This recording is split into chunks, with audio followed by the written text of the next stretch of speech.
Matapos manumpa sa pwesto, muling pinulong ni Pangulong Rodrigo Duterte ang mga miyembro ng gabinete sa Malacanang.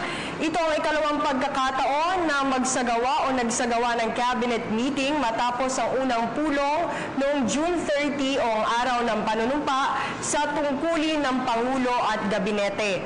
Layunin pa rin ang pulong na tutukan ng mga mahalagang usapin sa bansa.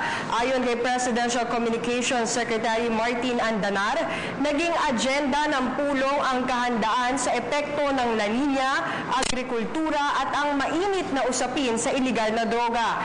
Ito rin ang kauna-unahang cabinet meeting na dinalohan ni Vice President Leni Robredo matapos maitalaga ni Pangulong Duterte bilang hepe ng Housing and Urban Development Coordinating Council o HUD-C.